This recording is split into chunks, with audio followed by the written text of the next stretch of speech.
صل على سيدنا ومولانا محمد وعلى ناظرین و سامعین، پروگرام یاد الہی دیکھنے کے لیے، اپنے سوالات کے جوابات دیکھنے، سننے، جاننے کے لیے وظائف آپ کو بتائے جاتے ہیں۔ انہیں جاننے کے لیے آپ ہمارے یوٹیوب چینل یاد الہی یعنی YAAD_E_ILAHI یوٹیوب چینل یاد الہی کو سبسکرائب بھی کیجئے، لائک بھی کیجئے، کمنٹس بھی کیجئے۔ جی ناظرین و سامعین، پروگرام یاد الہی میں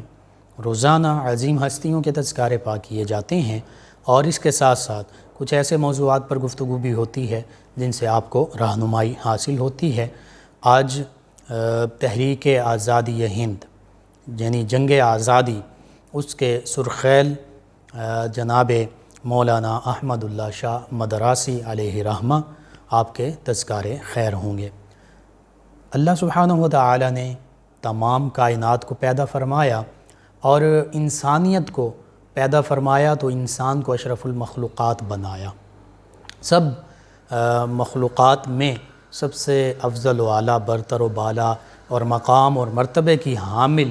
جو مخلوق ہے وہ انسان ہے۔ وَلَقَدْ كَرَّمْنَا بنی آدم کو اللہ سبحانہ و تعالی نے کرامت یعنی عزت و تکریم کا تاج پہنایا، اور عزت و تکریم بخشی، اور ایسی عزت و تکریم بخشی کہ ساری مخلوقات میں سب سے زیادہ اشرف اور ممتاز انسان کو بنایا۔ اور پھر سیدنا آدم علیہ السلام سے لے کر نبی محتشم صلی اللہ علیہ وآلہ وسلم تک اور تا قیام قیامت آنے والی انسانیت تک اللہ سبحانہ و تعالی نے اپنے انبیاء و مرسلین علیہم الصلاۃ و تسلیم کو مبعوث فرمایا، یعنی سیدنا آدم علیہ السلام پہلے نبی، پہلے رسول، اور سب سے آخری نبی، سب سے آخری رسول، خاتم النبیین، خاتم المرسلین، امام الانبیاء والمرسلین، میرے آپ کے ہم سب کے آقا و مولا صلی اللہ علیہ وآلہ وسلم۔ تمام انبیاء و مرسلین علیہم الصلاۃ و تسلیم ایک اللہ سبحانہ و تعالی کی عبادت اور وحدانیت کی تبلیغ کرتے گئے، اس کے ساتھ ساتھ اپنی نبوت اور رسالت کا اقرار لیتے رہے، اور آخرت پر لوگوں کو یہ تبلیغ کی کہ ایک یوم آخرت بھی ہے، جزا کا دن بھی ہے،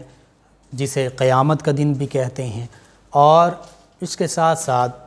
نیکی کی تلقین کرتے رہے، برائی سے منع فرماتے رہے۔ تو یوں انبیاء و مرسلین علیہم الصلاۃ و تسلیم نے اللہ سبحانہ و تعالی کا پیغام تمام انسانیت تک پہنچایا، اور سب سے آخر میں تمام انبیاء و مرسلین علیہم الصلاۃ و تسلیم کے سردار ہمارے آقا و مولا صلی اللہ علیہ وآلہ وسلم آخری نبی، آخری رسول بن کر تشریف لائے۔ اب تا قیام قیامت آپ کے بعد نہ کوئی اور نبی آئے گا، نہ کوئی اور رسول آئے گا۔ اب امت مسلمہ تک اور پوری انسانیت تک دین اسلام کا پیغام پہنچانے کی ذمہ داری وہ علماء ربانیین کے ذمے ہے، یعنی وہ علماء حق جو عالم ظاہر بھی ہیں، جو عالم باطن بھی ہیں، جو قرآن و سنت اور فقہ سے بھی بہرہ ور ہیں، اور اس کے ساتھ ساتھ وہ تزکیہ نفس کے بھی حامل ہیں۔ ان ہستیوں کو علماء حق کہا جاتا ہے۔ یہ علماء ربانیین ہیں کہ جن کے ذمے اب تا قیام قیامت دین اسلام کا پیغام انسانیت تک پہنچانا ہے۔ انہی عظیم ہستیوں میں ایک وہ ہستی بھی ہیں کہ جن کا نام شاہ احمد اللہ مدراسی علیہ رحمہ ہے، اور آپ نے اللہ سبحانہ و تعالی کے پیغام کو جو نبی رحمت صلی اللہ علیہ وآلہ وسلم کے تصدق سے علماء تک پہنچا، قرآن و سنت کی روشنی میں، احادیث مبارکہ کی صورت میں، فقہ کی شکل میں، تزکیہ باطن کی شکل میں، اس پیغام کو تمام انسانیت اور خصوصاً چونکہ آپ برصغیر پاک و ہند سے تعلق رکھتے ہیں تو برصغیر پاک و ہند کے لوگوں تک اور مسلمانوں تک اس پیغام کو پہنچایا۔ علماء حق جو ہیں ان کی عظمت اور رفعت اور شان یہ ہے کہ اللہ سبحانہ و تعالی فرماتا انما یخشی اللہ من عبادہ العلماء، کہ بے شک اللہ سبحانہ و تعالی سے کما حقہ، جیسا کہ ڈرنے کا حق ہے، وہ ڈرنے والے صرف اور صرف علماء ہی ہیں۔ یعنی علماء حق جو ہیں انہیں یہ پتہ ہے کہ اللہ سبحانہ و تعالیٰ کی ذات بابرکات کی عظمت رفعت کیا ہے، اللہ سبحانہ و تعالیٰ کی صفات کیا ہیں، اللہ سبحانہ و تعالیٰ کا مقام و مرتبہ کیا ہے، وہ یہ بھی جانتے ہیں کہ وہ کون سی صفات ہیں جو اللہ سبحانہ و تعالیٰ کے سوا کسی اور میں نہیں ہو سکتی، اور وہ کون سی صفات ہیں کہ جن کا مظہر اللہ سبحانہ و تعالیٰ اپنے سوا اپنے نبیوں کو، رسولوں کو، حتیٰ کہ مسلمانوں کو، اولیاء کرام کو بھی بنا دیتا ہے۔ تو یوں وہ اللہ سبحانہ و تعالیٰ کی ذات بابرکات کے بارے میں عام لوگوں سے زیادہ جانتے ہیں، اس وجہ سے وہ اللہ سبحانہ و تعالیٰ سے کما حقہ ڈرنے والے بھی ہیں، وہ اللہ سبحانہ و تعالیٰ سے ڈرتے ہیں، وہ تقوی اور خشیت کا پیکر ہوتے ہیں۔ اور یہی علماء حق ہیں کہ جن کے بارے میں فرمایا فَاسْأَلُوا أَهْلَ الذِّكْرِ إِن كُنتُمْ لَا تَعْلَمُونَ، کہ تم اگر نہیں جانتے، تمہیں کسی چیز کا علم نہیں، قرآن کا علم نہیں، احادیث کا علم نہیں، فقہ کا علم نہیں، دیگر تم اسلامی حوالے سے زندگی کے کسی پہلو کے بارے میں نہیں جانتے، کسی شرعی مسئلے کے بارے میں نہیں جانتے، تو فرمایا جب تم علم نہیں رکھتے تو پھر اہل ذکر جو قرآن والے ہیں، جو نصیحت والے ہیں، جو علم والے ہیں، ان سے پوچھ لیا کرو۔ یعنی یہ اللہ سبحانہ و تعالی ہمیں حکم دے رہا ہے کہ علماء حق جن کے پاس یہ علم ہے ان سے تم علم حاصل کیا کرو، ان سے تم اپنی زندگی کے تمام معاملات کے بارے میں پوچھا کرو۔ تو یوں ہی علماء حق نے اپنا فریضہ سر انجام دیا، سر انجام دیتے رہے، سر انجام دے رہے ہیں۔ ہاں یوں ہوتا ہے کہ بعض اوقات علماء سو، ایسے برے علماء کہ جن کا مطمع نظر صرف دنیا کی دولت ہوتی ہے، دنیا کا لالچ ہوتا ہے، حتیٰ کہ بعض اوقات وہ اس لالچ میں ایسے اندھے بھی ہو جاتے ہیں کہ پھر انہیں دین و ایمان سے، قرآن و سنت سے کوئی غرض نہیں رہتی، ان کی غرض صرف اور صرف دنیاوی طمع، دنیاوی لالچ رہ جاتی ہے۔ انہیں علماء سو کہتے ہیں، یعنی برے عالم۔ لیکن جو علماء حق ہیں، جو حق پر ڈٹ جاتے ہیں اور جن کی زندگی کا مرکز و محور صرف اور صرف اللہ سبحانہ و تعالیٰ کی رضا اور خوشنودی ہوتی ہے، اللہ کے پیارے حبیب مکرم صلی اللہ علیہ وآلہ وسلم کی رضا اور خوشنودی ہوتی ہے، وہ پھر کسی بھی ظالم طاقت کے سامنے سر نگوں نہیں ہوتے، وہ کسی بھی ظالم طاقت کے سامنے سر نہیں جھکاتے، وہ حق ہی کی بات کرتے ہیں، اگرچہ اس حق کی خاطر ان کی جان بھی چلی جائے۔ تو ایسے ہی علماء میں سے، ایسے علماء حق میں سے ایک عظیم ہستی تحریک آزادی ہند، جنگ آزادی کے سرخیل ہیں، بہت بڑے رہنما ہیں، جناب مولانا شاہ احمد اللہ مدراسی علیہ الرحمہ۔ آپ کے اگر خاندانی پس منظر کی بات کی جائے اور آپ کے ابتدائی تعارف کی بات کی جائے تو مولانا احمد اللہ شاہ مدراسی علیہ الرحمہ آپ کی ولادت باسعادت جو ہے یہ 1787 عیسوی، یعنی 18ویں صدی عیسوی میں، اس کے آخر میں 1787، یوں کہہ لیجئے کہ آج سے تقریباً کم و بیش 250 سال پہلے آپ کی ولادت باسعادت ہوئی۔ اور آپ کی ولادت باسعادت جو ہے یہ ایک ایسا علاقہ ہے مدراس کا کہ جسے پورنا ملی بھی کہتے ہیں، اور جنوبی ہند کا یہ علاقہ ہے، وہاں پر آپ کی ولادت باسعادت ہوتی ہے۔ اور پھر آپ کے والد گرامی نواب سید محمد علی علیہ الرحمہ ہیں، یعنی سادات کے گھرانے سے آپ تعلق رکھتے ہیں، اور آپ کا اصل نام جو ہے، آپ کا اصل اسم گرامی وہ سید احمد علی ہے، یعنی نبی رحمت صلی اللہ علیہ وآلہ وسلم کی نسبت سے احمد، اور سیدنا علی المرتضیٰ کرم اللہ تعالی وجہ الکریم کی نسبت سے علی۔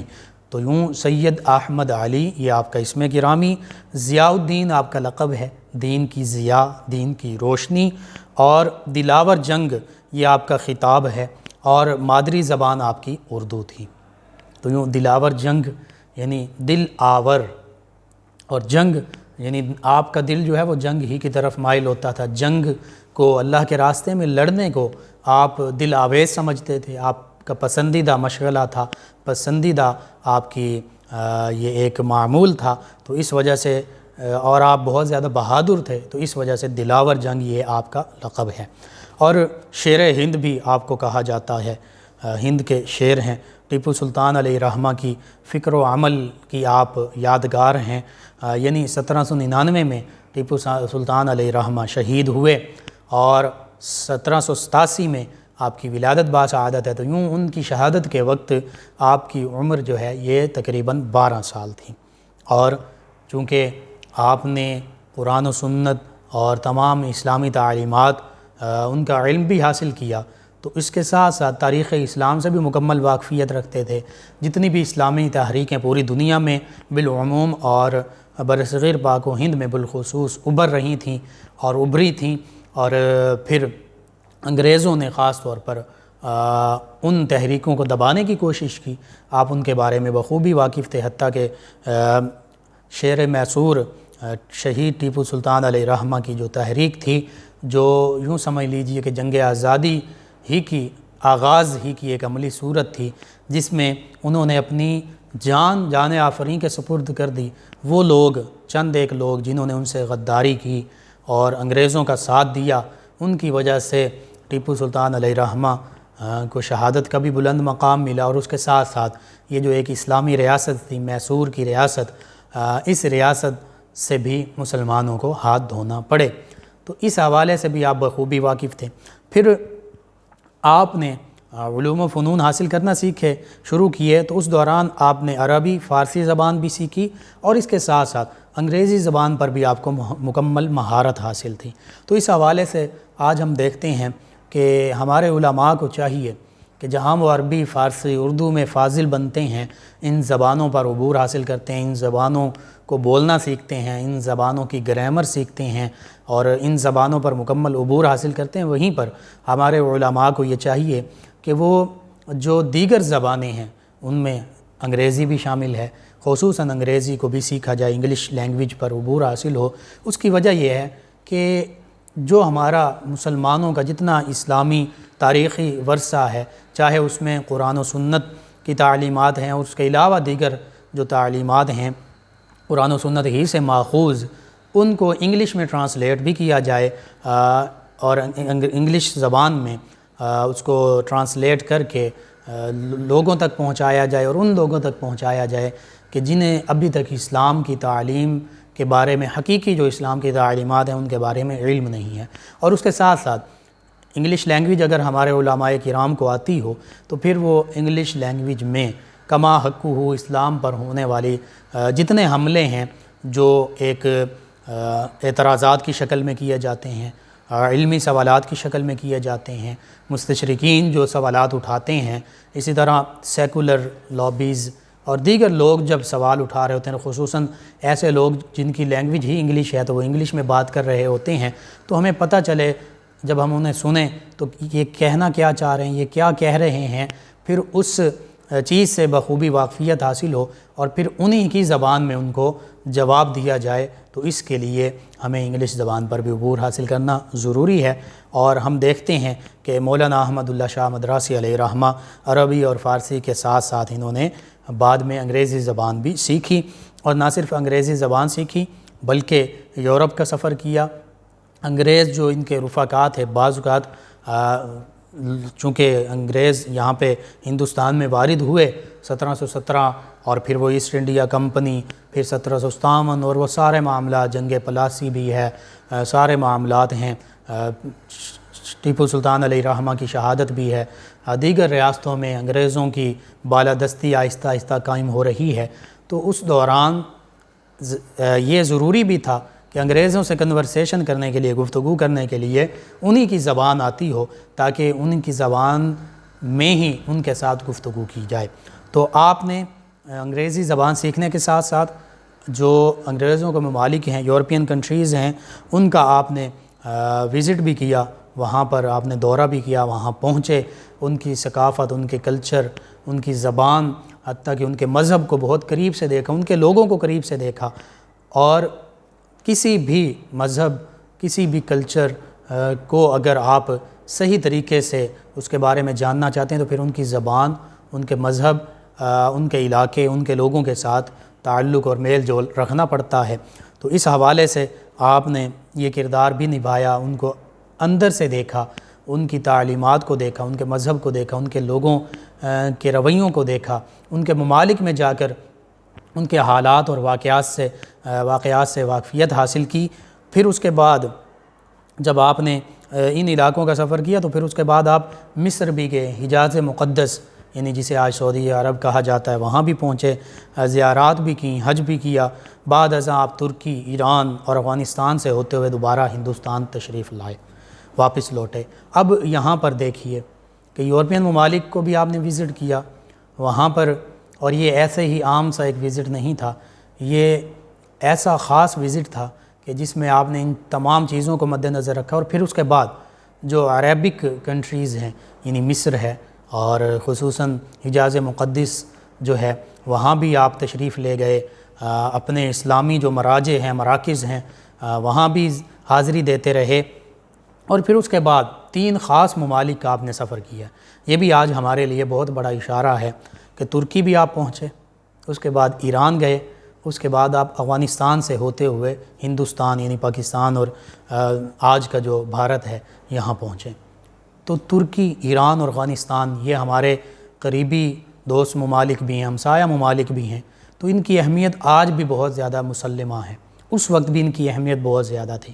تو آج ہم دیکھتے ہیں کہ جب عالم اسلام ہر حوالے سے تنزلی کا شکار ہے، کشمیر میں ہمارے مسلمان بھائیوں کو، بہنوں کو شہید کیا جا رہا ہے، بزرگوں کو مارا جا رہا ہے، اور وہاں پر 1 سال ہونے کے قریب ہے کہ وہاں پہ کرفیو نافذ ہے۔ اسی طرح فلسطین کو دیکھ لیجئے، فلسطین میں ہمارے فلسطینی مسلمان کبھی بھی سکھ اور چین کی نیند نہیں سوئے، ان پر مظالم کیے جا رہے ہیں۔ پھر افغانستان کو دیکھ لیجئے، افغانستان پہلے روس کی جنگ کا حصہ بنا رہا، روس جو ہے اس نے افغانستان پر حملہ کیا، پھر امریکہ نے حملہ کر دیا، تو تقریباً پچھلی کئی دہائیوں سے یہ فلسطین ہو، کشمیر ہو، افغانستان ہو، یہ مختلف جو استعماری طاقتیں ہیں ان کے ظلم و ستم کا نشانہ بنی ہوئی ہیں۔ پھر عراق کو دیکھ لیجئے،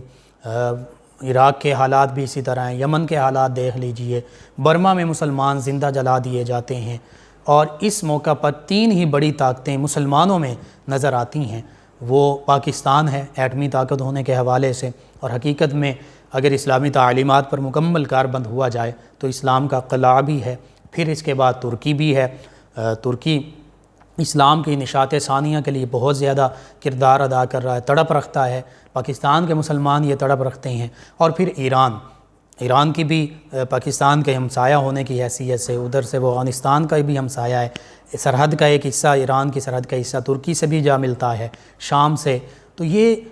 ایسے ممالک ہیں مسلمانوں کے۔ پھر سعودی عرب جو ہے حجاز مقدس، وہ مسلمانوں کا ایک مقدس ملک ہے، جس میں مکہ المکرمہ ہے، مدینہ طیبہ ہے، تو یہ سارے وہ ممالک ہیں، عرب ممالک شامل کر کے، اور پھر اس کے ساتھ ساتھ ترکی، ایران اور افغانستان کو شامل کر کے عرب ممالک میں مصر بھی ہے، فلسطین بھی ہے، عراق بھی ہے، شام بھی ہے، یمن بھی ہے، سعودی عرب بھی ہے، یہ سارے ممالک، تو یہ مسلمانوں کے ممالک کا ایک ایسا اکٹھا بلاک ہے کہ اگر آج بھی یہ اتحاد اور اتفاق کے ساتھ اکٹھے ہو جائیں، یکجا ہو جائیں، تو پھر آج بھی مسلمان جو ہیں وہ خلافت عثمانیہ کی طرح ایک مٹھی ہو کر، یکجان ہو کر پوری دنیا میں اپنے حقوق کے لیے لڑ بھی سکتے ہیں، اپنے حقوق کے لیے آواز بھی اٹھا سکتے ہیں۔ تو اس تناظر میں جب ہم دیکھتے ہیں تو علامہ مولانا احمد اللہ شاہ مدراسی علیہ رحمہ، انہوں نے ان تمام ممالک کے سفر بھی کیے، اور وہاں پر علماء سے، وہاں کے لوگوں سے مل کر اسلام کے اتفاق اور اتحاد کے لیے بھرپور کوششیں بھی کرتے رہے، اور خصوصاً جو مسلمان بر صغیر یہاں پر انگریزوں کی غلامی میں تھے، ان کے لیے بھی وہاں بھی کوششیں کی، اور پھر جب واپس لوٹے تو واپس لوٹ کر بھی مکمل طور پر مسلمان بر صغیر کی آزادی کے لیے، ان کی بہتری کے لیے کوششیں کرتے رہے۔ اللہم صلی علی سیدنا و مولانا محمد وعلی سیدنا۔ آپ سماعت فرما رہے ہیں پروگرام یاد الہی۔ ناظرین و سامعین، آج تحریک آزادی ہند کے ایک عظیم رہنما اور مجاہد اعظم مولانا شاہ احمد اللہ مدراسی علیہ رحمہ آپ کے تذکارے خیر ہو رہے ہیں۔ اسی کے تناظر میں عالم اسلام کی جو موجودہ صورتحال ہے اس پر بھی گفتگو ہو رہی ہے کہ مسلمان چاہے فلسطین میں ہو، کشمیر میں ہو، یمن میں ہو، شام میں ہو، افغانستان میں ہو، عراق میں ہو، برما میں ہو، سنکھیونگ میں ہو، بوسنیا میں ہو، چچنیا میں ہو، ہرگزینہ میں ہو، جہاں بھی ہے، مسلمان ظلم ہی کا شکار ہے۔ پوری دنیا میں مسلمان شہید کیے جاتے ہیں، پوری دنیا میں مسلمانوں پر ہی ظلم کیا جاتا ہے، پوری دنیا میں مسلمانوں پر زندگی کا دائرہ تنگ کر دیا جاتا ہے، کرفیو اور لاک ڈاؤن کیا جاتا ہے تو مسلمانوں پر کیا جاتا ہے۔ کشمیر میں مسلمانوں کو، نہتے کشمیری مسلمانوں کو شہید کیا جاتا ہے، نوجوانوں کو گھر گھر تلاشی کے نام پر شہید کر دیا جاتا ہے، کالج کے اسٹوڈنٹس کو شہید کر دیا جاتا ہے، ہماری مسلمان ماؤں بہنوں بیٹیوں کی عصمت دری کی جاتی ہے۔ اسی طرح بوڑھے ہمارے جو بزرگ ہیں ان کے ساتھ ناروا سلوک اور رویہ اپنایا جاتا ہے۔ آپ فلسطین کو دیکھ لیجئے، فلسطین میں خواتین کے ساتھ بہت نازیبا سلوک کیا جاتا ہے۔ کئی ایسی ویڈیوز وائرل ہیں، آپ دیکھیے کہ فلسطینی مسلمانوں کے ساتھ کیا رویہ اپنایا جاتا ہے۔ ہمارے فلسطینی بچوں کو زندہ یوں ان کے پر عام زندہ ہونے کی حالت میں ایسے ظلم و ستم کیے جاتے ہیں کہ گلا دبا کر پھر مار دیا جاتا ہے، بظاہر شوٹ کر کے مار دیا جاتا ہے۔ تو ایسے مظالم ہیں، وہ نماز پڑھ رہے ہوتے ہیں، نماز نہیں پڑھنے دی جاتی، نماز ہی کے دوران فائرنگ کر دی جاتی ہے، اور ایسے معاملات اور ایسے ظلم و ستم کے مظاہرے سامنے آتے ہیں کہ جنہیں دیکھ کر انسانیت شرما جاتی ہے کہ کیا کبھی ایک انسان کے ساتھ بھی ایسا سلوک کیا جا سکتا ہے۔ لیکن ہمارے بحیثیت مسلمان ہمارے کانوں پر جوں بھی نہیں رینگتی، ہمیں کسی قسم کا کوئی احساس نہیں کہ ہمارے مسلمان بھائی کیسے ظلم و ستم کا نشانہ بن رہے ہیں، ہماری مسلمان مائیں بہنیں بیٹیاں ان پر کیسے ظلم روا رکھے جا رہے ہیں۔ آج ہم اپنی تاریخ کی طرف نظر دوڑا کر دیکھیں تو ہمیں پتہ چلتا ہے وہ محمد بن قاسم، وہ بھی ایک مسلمان بیٹا تھا کہ ابھی 17 سال عمر ہے، اور ایک مسلمان بیٹی، ایک مسلمان بہن کی پکار پر وہ حجاز مقدس سے اپنی سپاہ لے کر وہاں سے سرعت کے ساتھ، تیزی کے ساتھ چل پڑتا ہے، صرف اپنی ایک مسلمان بہن بیٹی کو ظالموں کے ظلم سے چھڑانے کے لیے، آزادی دلوانے کے لیے، کہ جس کو راجہ داہر نے، وہ جو مسلمان قافلے پر حملہ کیا راجہ داہر کے ڈاکوؤں نے، اور پھر ان کو قیدی بنا لیا گیا، مال و اسباب، مال تجارت لوٹ لیا گیا، تو مسلمان جو حکمران تھا، مسلمان خلیفہ، اس نے پیغام بھیجا کہ اے راجہ داہر، تمہارے ملک کے ڈاکوؤں نے ہمارے مسلمان لوگوں کو لوٹا بھی ہے اور ہماری مسلمان خواتین کو، ہماری ماؤں بہنوں بیٹیوں کو قید کر لیا ہے، تو ان کو قید سے رہائی دلوا کر ہمارے پاس بھیج دو۔ لیکن راجہ داہر نے اس پر کوئی عمل نہیں کیا،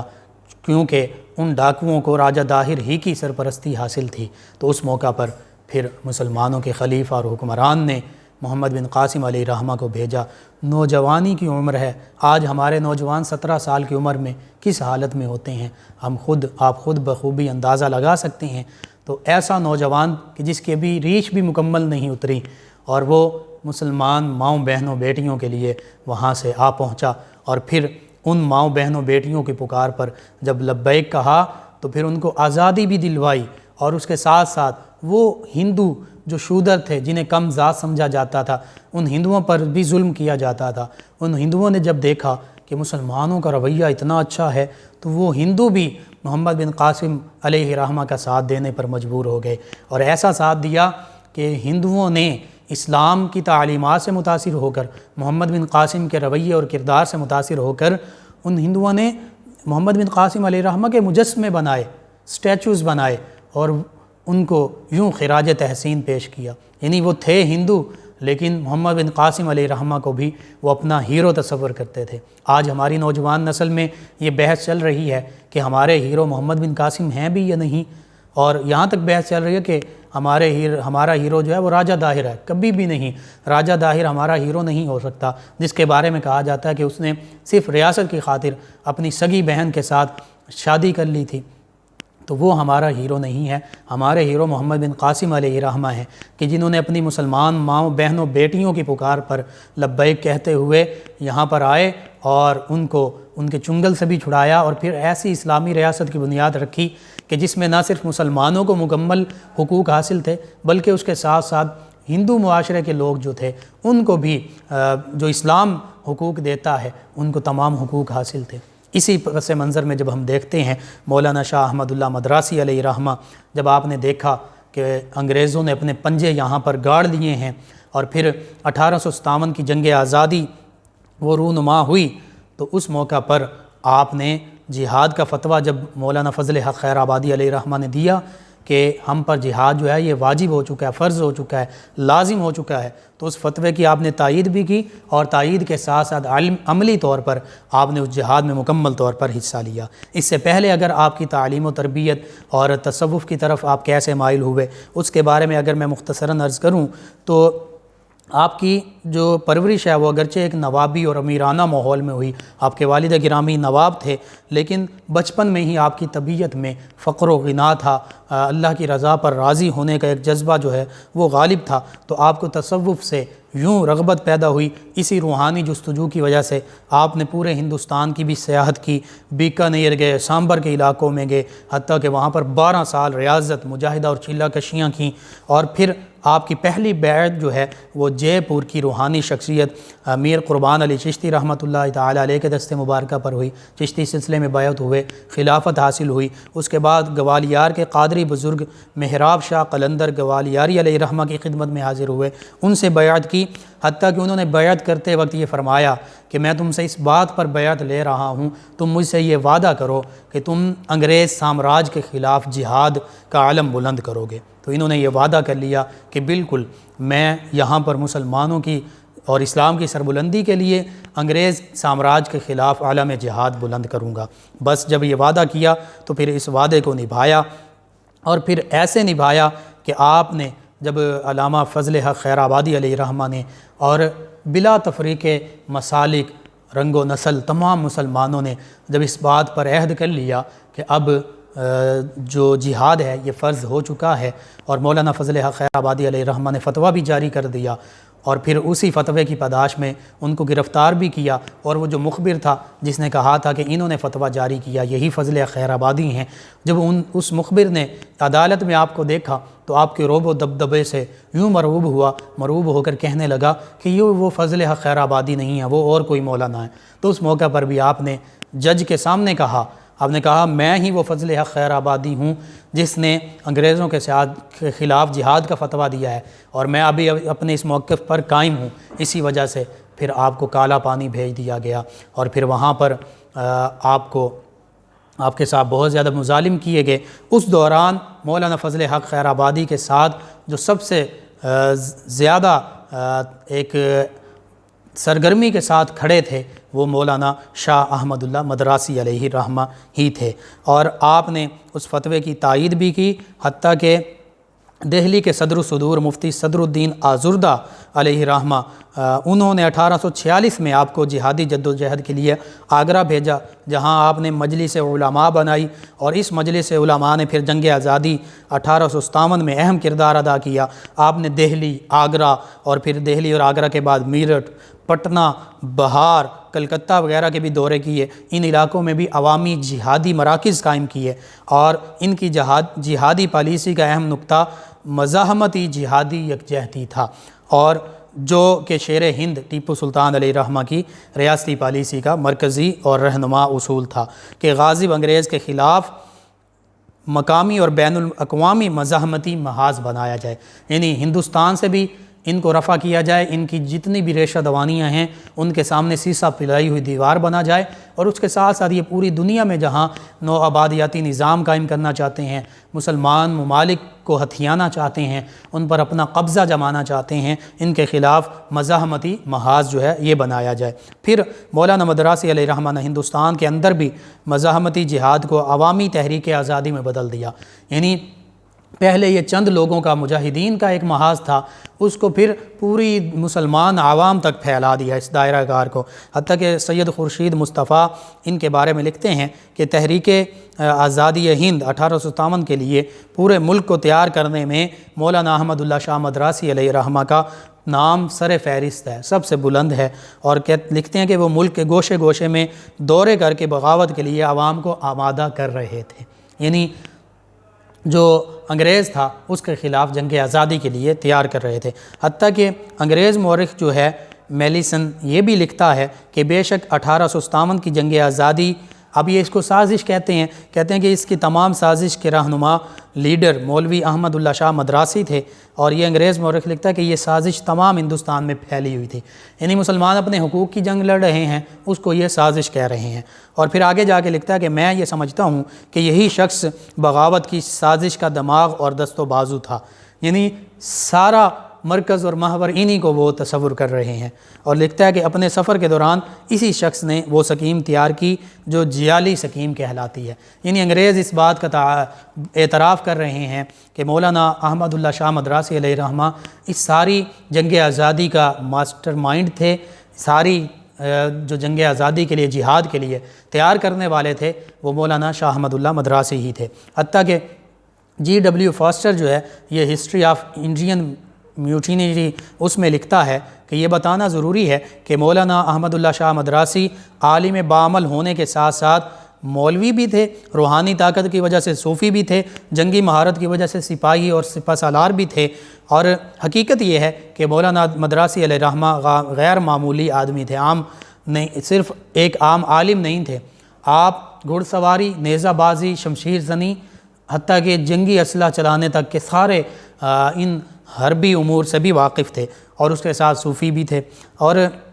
جنگ آزادی کی سب سے اہم ترین شخصیت تھے۔ ان کی فوجی حکمت عملی نے اس وقت کے جو انگریز سپہ سالار تھے ان کی تمام تدبیروں کو کئی بار ناکام بنا دیا۔ اور اگر محب وطن کی تعریف یہ ہے کہ وہ آزادی کے لیے جنگ کرتا ہے اور آزادی کے لیے جال بچھاتا ہے جس سے اسے بلا سبب محروم کر دیا گیا ہو، تو اس تحریک میں، اس تناظر میں مولانا مدراسی علیہ رحمہ ایک سچے اور مخلص مومن تھے، سچے اور مخلص محب وطن تھے۔ آپ نے اپنی تلوار کو میدان جنگ سے باہر کسی کو دغابازی سے قتل کر کے رنگین نہیں کیا، اور نہ ہی کسی کو مارنے یا ہلاک کرنے میں ہیلے بنانے سے کام لیا۔ آپ نے کھلے میدان میں مردانگی کے ساتھ، صدق و صفا کے ساتھ ایسے لوگوں کا مقابلہ کیا جنہوں نے ان کے وطن پر قبضہ جما رکھا تھا، یعنی انگریزوں کے خلاف لڑے ہیں۔ آپ کی تلوار کسی مسلمان پر نہیں چلی، اور اتنی دلیری اور سچائی کی قدر کرنے والے خواہ وہ کسی بھی قوم کے ہوں، ان کو ہمیشہ تاریخ یاد رکھتی ہے، ان کو یاد کو ہمیشہ عزیز رکھا جاتا ہے اور رکھیں گے۔ انگریز مورخ ہومز جو ہے وہ لکھتا ہے کہ اگرچہ مولانا مدراسی حیدر علی اور شیوا جی کے ہم پلے نہ تھے، ہم پایا نہ تھے، لیکن ہندوستانی غدر، وہ اس کو غدر کہتے ہیں، یعنی آزادی ہند کی تحریک میں جو آدمی ہمارے خلاف لڑے، یہ انگریز مورخ لکھ رہا ہے، وہ غالباً سب سے بڑھ کر قابل اور یقیناً سب سے زیادہ صاحب عظیمت تھے۔ یعنی مولانا شاہ احمد اللہ مدراسی علیہ رحمہ کے بارے میں لکھ رہا ہے کہ سب سے بڑھ کر قابل اور سب سے صاحب عظیمت، عزم و ہمت کے پیکر یہی تھے۔ حتیٰ کہ میک میوٹن نے تو یہاں تک لکھ دیا کہ برطانیہ کے اس سخت ترین دشمن کا غیر متوقع انجام سر کولن کیمل کی ساری طاقتور فوج کے مقابلے میں، اور پھر یہ کہتا ہے کہ یہ سب سے بڑھ کر قابل تعریف ہے۔ تو یوں انگریز مورخ جو ہیں، انگریز جو تاریخ نویس ہیں، وہ بھی ان ہستیوں کی اور شاہ احمد اللہ مدراسی علیہ رحمہ کی عظمت کا قائل ہیں، ان کے بارے میں لکھ رہے ہیں۔ شہنشاہ ہند بہادر شاہ ظفر کو جب میرٹھ کے مجاہدین کو پناہ دینے کے الزام میں رنگون میں قید کیا گیا، ان کی اولاد کو شہید کر دیا گیا۔ اسی طرح جھانسی کی رانی جو ہے وہ جنوری 1858 تک، یعنی اس دوران دیکھیں کئی ایسے مسلمان نواب تھے، رانیاں تھیں، حکمران تھے جو انگریزوں کے ساتھ ساز باز کر کے یہ چاہ رہے ہیں کہ ہماری اولاد کو بادشاہ بنا دیا جائے، ان کو حکمرانی دے دی جائے۔ تو جھانسی کی رانی جنوری 1858 تک انگریزوں سے اپنے لے پالک بیٹے کے لیے نوابی کی ناکام کوشش کرتی رہی۔ اسی طرح اود کی بیگم حضرت محل اپنے کم عمر اکلوتے بیٹے کے لیے برجیز قدر اس کی نوابی کا پروانہ انگریزوں سے مانگتی رہیں۔ اسی طرح لکھنؤ کے واجد علی خان انگریز سرپرست سبک دوشی کا انہیں غم تھا۔ تو یوں مسلمانوں میں غدار جو ہیں وہ اپنی اپنی علیحدہ یوں سمجھ لیجیے کہ ایک ایک اینٹ کی مسجد جو ہے وہ تیار کرنا چاہ رہے ہیں، لیکن ان حالات میں مولانا شاہ احمد اللہ مدراسی علیہ رحمہ انہوں نے اپنے چند ہزار مخلصین مجاہدین کو ساتھ لے کر ایک بار نہیں کئی مرتبہ انگریز غاصبوں کو جنگی ناکامی کا نشانہ بنایا، ان کو پریشانی میں مبتلا کیے رکھا، حتیٰ کہ میرٹھ، فیض آباد، اود، لکھنؤ، شاہ جہان پور ان میں جنگی جوہر دکھائے۔ اور پھر اسی تناظر میں آپ کے ساتھ بھی غداری کا معاملہ کیا گیا۔ غداری کا معاملہ یہ کیا گیا کہ بظاہر آپ کا ایک جو دوست بنا ہوا تھا ضلع شاہ جہان پور، اس کا پوائن کا راجہ جگن ناتھ، اس نے آپ کو یہ تعاون کی پیشکش کی، آپ نے کہا کہ آپ پوائن لوٹ آئیے اور یہاں پر آ جائیے، میں آپ کو مکمل پناہ دوں گا۔ تو بس اس جھانسے میں اس نے بلایا اور وہاں پر بلا کر خود آپ پر بھی ڈائریکٹ اس نے گولی چلا دی، آپ بھی شہید ہوئے، حتیٰ کہ آپ کے دست راز شفیع اللہ خان رئیس نجیب آباد یہ بھی موقع پر شہید ہو گئے، چونکہ اس وقت 50,000 اس دور میں، جبکہ ایک روپیہ جو ہے، روپیہ کی بھی بہت زیادہ قدر تھی اور اس سے نیچے جو کرنسی ہوتی تھی وہ بھی بڑی ویلیو رکھتی تھی، اس موقع پر 50,000 آپ یوں سمجھ لیجئے، اندازہ نہیں لگا سکتے، آج کے دور کے غالباً اربوں روپے کے برابر وہ رقم بنتی ہے۔ تو انگریزوں نے یہ کہا تھا کہ جو ان کا سر قلم کرے گا اس کو 50,000 انعام دیا جائے گا۔ بس اس 50,000 انعام کی لالچ میں یہ جگن ناتھ سنگھ جو ہے اس نے انہیں بلایا اور بس ان کو شہید کر دیا، اور آپ کا سر قلم کر کے جگن ناتھ کے بھائی بلدیو سنگھ نے سر قلم کر کے انگریز مجسٹریٹ کے سامنے پیش کیا۔ 50,000 کی رقم جو ہے وہ زر تعاون کے طور پر پائی، اور پھر دیکھیے کتنی بڑی ان کی قربانی کہ ان کی شہادت کے بعد سر قلم کر دیا گیا، اور وہ سر قلم کرنے کے بعد کافی دنوں کے بعد اس کو پھر اس کی تدفین کی گئی، اور باقی جو جسم تھا اس کو بالکل راکھ بنا دیا گیا، یعنی جلا دیا گیا، جلنے کے بعد وہ راکھ بنا دی گئی، اور اس طرح حتیٰ کہ مسلح کیا گیا، جسم کے اعضاء جو ہیں وہ کاٹے گئے۔ تو موضع جہاں گنج، یعنی ہندوستان ہی کا ایک علاقہ ہے، چھوٹا سا قصبہ ٹاؤن ہے جہاں گنج، اس کی ایک چھوٹی سی مسجد کے قریب ان کے سر کی تدفین کی گئی، لیکن انہوں نے اپنی جان جو ہے وہ جان آفریں کے سپرد کر دی، لیکن باطل کے سامنے اپنا سر نہیں جھکایا۔ یہ مسلمانوں کی تاریخ ہے، یہ اسلام کی تاریخ ہے، یہ مسلمانان برصغیر کی تاریخ ہے، اور یہ عالم اسلام کی تاریخ ہے کہ جو حقیقی ایمان کے پیکر تھے، چاہے وہ علماء میں سے تھے یا عوام مسلمانوں میں سے تھے، انہوں نے کبھی بھی باطل کے سامنے سر نہیں جھکایا، استعماری طاقتوں کے سامنے سر نہیں جھکایا، اور انہوں نے اپنی جان تک قربان کر دی۔ اس سے بڑھ کر اور قربانی کیا ہوگی؟ آج بھی ہم دیکھتے ہیں کہ جو مسلمان حقیقی طور پر جہاد کر رہے ہیں انگریزوں کے خلاف، جو ان پر برسر پیکار ہوتے ہیں، ان پر ظلم کرتے ہیں، اور پھر حقیقی جہاد کرتے ہیں، مسلمانوں کو نہیں مارتے، دہشت گردی نہیں کرتے، بلکہ استعماری طاقتوں کے خلاف لڑتے ہیں، تو ہم دیکھتے ہیں پھر اللہ سبحانہ وتعالی انہیں سرخروئی عطا فرماتا ہے، اور اس جہاد میں وہ کامیاب ہوتے ہیں، اور ایسے کامیاب ہوتے ہیں کہ پھر استعماری طاقتوں کو سر جھکانا پڑتا ہے اور مذاکرات کے ذریعے سرنڈر کرنا پڑتا ہے، اور یہ کہنا پڑتا ہے کہ ہم تمہارے ملک سے انخلا کر جائیں گے، تمہارے ملک سے نکل جائیں گے۔ تو یوں آج بھی حق پر رہتے ہوئے جو حق کی خاطر لڑے گا، مسلمانوں کی خاطر، اسلام کی خاطر لڑے گا، کشمیر فلسطین میں مسلمان لڑ رہے ہیں، انشاءاللہ اللہ سبحانہ وتعالی انہیں آزادی بھی عطا فرمائے گا، سربلندی بھی عطا فرمائے گا، اور ان تمام استعماری طاقتوں کو نیست و نابود فرمائے گا۔ اللہم صلی علی سیدنا و مولانا محمد آپ سماعت فرما رہے ہیں پروگرام یاد الہی۔ ناظرین و سامعین، مولانا شاہ احمد اللہ مدراسی علیہ رحمہ کے تذکار خیر ہوئے، اور اس ضمن میں یہ بات بھی ہوئی کہ کیسے آپ نے 1857 میں جنگی وسائل کی کمی کے باوجود، مجاہدین کی تعداد کی کمی کے باوجود، غاصب انگریز کے خلاف جس نے ناجائز قبضہ کیا ہوا تھا، حتیٰ کہ پورے برصغیر پر وہ اپنا ناپاک قبضہ کرنا چاہتا تھا، اس کے خلاف لڑتے رہے اور مختلف محاذوں پر غاصب انگریز کو شکست دی۔ تو اس سے پتہ چلتا ہے کہ وَلَا تَهِنُوا وَلَا تَحْزَنُوا وَأَنْتُمُ الْأَعْلَوْنَ إِن كُنتُم مُؤْمِنِينَ۔ اللہ سبحانہ وتعالی نے فرمایا کہ تم سستی نہ دکھاؤ، تم غمزدہ نہ ہو، اور